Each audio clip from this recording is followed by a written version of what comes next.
This is the weekend edition of iFIBER 1 News, where we present some of the top stories from this week and your weekend weather forecast.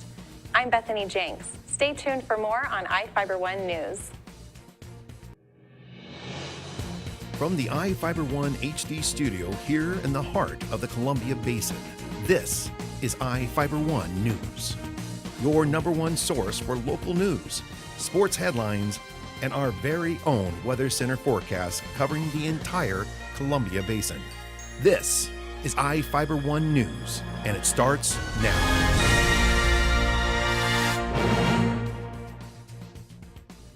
One of our top stories for this week was about Moses Lake's 34th Annual Spring Festival. Reporter Cameron Probert was there to tell us how it went. People filled downtown Moses Lake last weekend for games, art, entertainment, and food. The 34th Annual Spring Festival featured a car show, chalk drawings on 3rd Avenue, a 3-on-3 basketball tournament, dancing, food, parades, and other entertainment. Tara Redwine, the festival committee's treasurer, said the turnout was great. There is people all over the place, and they get hungry like about 9 in the morning, and they don't stop. The attendees were having a good time as well, she said. They're loving it. The weather's been good. We had a little bit of wind yesterday, but other than that, the weather's great. Saturday afternoon, people looked at classic and new cars, drew on the street with sidewalk chalk, and played basketball. Sean Salas, the basketball tournament organizer, said the tournament attracted 70 teams. Oh yeah, they've had a blast today. One of the highlights of today was the 5th and 6th grade boys bracket. We had 12 teams in there, so the street was pretty packed with families. It was great to see. When he and his wife started organizing the tournament, they moved it to 3rd Avenue, and it's grown since then. With the expansion, it brought more business to local retailers. Today I was in Taco Time getting lunch, and I had to wait for probably 25 minutes because of the line that was there. So it's definitely bringing some income into our Moses Lake community. That's the other thing I want to see happen too. For Ashlyn and Nathan Johnson, the highlight of the day came as they prepared for the Kitty Parade. They brought a fire truck made by their grandmother and were dressed as firefighters. They were excited about being in the parade. So the people can look at us and wave at them, so we can wave at them. It's fun.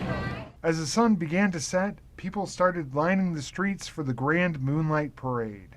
Devin Perez and a group of other middle school students were excited about participating. We are all excited to be working with Chief Moses Middle School to help work on a project and to help spread the love. Perez was using a megaphone to tell people passing by to feel the love.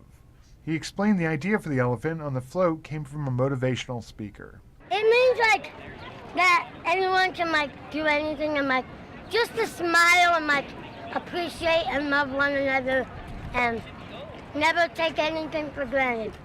The night ended with hundreds of people watching the roughly 2-hour-long parade. For iFIBER 1 News, this is Cameron Probert reporting.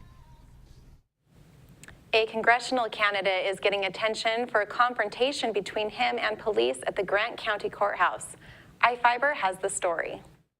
A U.S. congressional candidate took his confrontation with the Freda police to the public. Gavin Syme, a candidate for the U.S. House of Representatives, is arguing police overreacted to him asking why a lockbox wasn't available in a section of the courthouse near the auditor's office. A Freda Police Chief Mike Warren said his officers reacted to a report of a possibly armed man in the courthouse and showed restraint. Syme posted a video of the confrontation to his website. The video shows Syme enter the courthouse and question a switchboard operator about the lockbox. A security guard showed up shortly after and talked with Syme and called Freda Police concerned that he might be armed. The video shows officers frisk Syme for weapons but stops before he's released. When the search was finished, Syme was released, Warren said. Warren said if Syme was concerned about having a lockbox available, he could have handled the situation differently. Syme said he was expecting public officials to uphold the law and it wasn't a publicity stunt. For iFIBER 1 News, this is Cameron Probert reporting. Students from St. Rose of Lima Catholic School had the opportunity to pay their respects on Memorial Day this year. Cameron was also there. The veterans buried in Ephrata Cemetery were not forgotten this weekend. Students from St. Rose of Lima Catholic School and members of Ephrata's American Legion Post got together Friday to place crosses and flags at the grave sites of more than 300 veterans. Mike Montani, the post adjutant, said he spent 4 days last week determining where each of the veterans is buried. The oldest grave is one from a Civil War veteran. It's important that we recognize the sacrifice of our veterans, and every one of them here, a lot of them here, actually sacrificed their life. They lost their life in combat. Most of them just died of natural causes after serving for 2, 4, 20 years. About 360 crosses were made by students at St. Rose of Lima, Montani said. They do a project every year during Catholic Schools Week, which is the first week in March, if I remember right. And last year they decided they wanted to make crosses for the Ephrata Cemetery. And they came up with the number 300. They asked me how many veterans we got out there. Well, I didn't break out my list and count them like I should have. I said probably about 300. So they made 300. And it turns out we got about 380. Several of the students helped place them Friday afternoon. They were in place until Monday. For iFIBER 1 News, this is Cameron Probert reporting. Thanks, Cameron. Now let's take a look at individuals currently being sought out by the Grant County Sheriff's Office.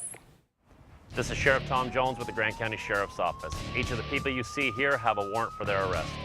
If you see any of these people, we ask you do not attempt to detain or apprehend them, but call us at 509-762-1160 or send us an email at crimetips@co.grant.wa.us. If the person is presenting a danger, call 911. With your help, we can bring these people to justice and make our community safer. We will be right back after this.